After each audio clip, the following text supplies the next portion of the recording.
வாக்குரிமையை பறிக்கிறார்கள் என்பதை விட குடியுரிமையை பறிக்கிற முயற்சி. CAA, NRC ஆகியவற்றை நடைமுறைப்படுத்துவதற்கு தேர்தல் ஆணையத்தை பாஜக அரசு ஒரு ஆயுதமாக பயன்படுத்துகிறது.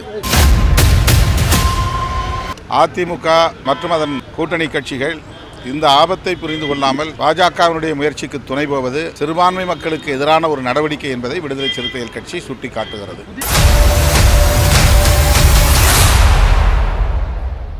நிலுவையில் இருக்கிற போது நடைமுறைப்படுத்த கூடாது, நிறுத்தி வைக்க வேண்டும் என்று ஏகமனதாக கருத்து தெரிவித்தனர். நீதிமன்றத்தை நாடுவதென்றும் முடிவெடுக்கப்பட்டுள்ளது.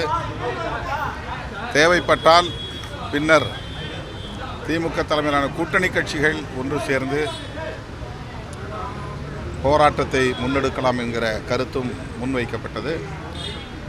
கூட்டம் சுமூகமான முறையில் சிறப்பாக நடந்தேறியது. சார், பல கட்சிகள் இதற்கு ஆதரவு தெரிவித்து ஒரு மனதாக இங்கே தீர்மானம் பாஸ் பண்ணிருக்கீங்க. இதை தமிழ்நாட்டில் இருக்கக்கூடிய பல கட்சிகள் எதிர்த்திருக்கிறாங்க, எதிர்த்து கூட்டத்தை புறக்கணிச்சிருக்கிறாங்க, அழைப்பு கொடுத்தோம். அதை பற்றி நீங்கள் என்ன நினைக்கிறீங்க? பாஜகவினுடைய உள்நோக்கத்தை புரிந்து கொள்ள வேண்டும்.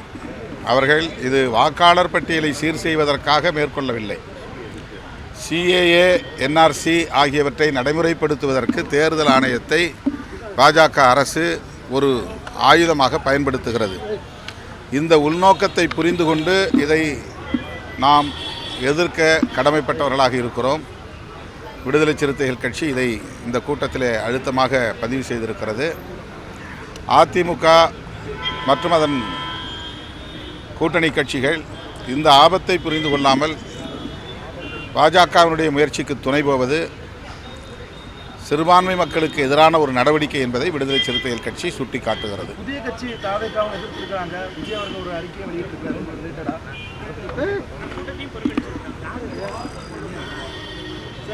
இது அரசியல் நோக்கத்தோடு கூட்டப்பட்ட ஒரு கூட்டம் இல்லை. அதாவது தேர்தல் அரசியல் என்கிற அடிப்படையில் இந்த கூட்டம் கூட்டப்பட இல்லை என்பதை தொடக்கத்திலேயே முதலமைச்சர் அவர்கள் தெளிவுபடுத்தினார்.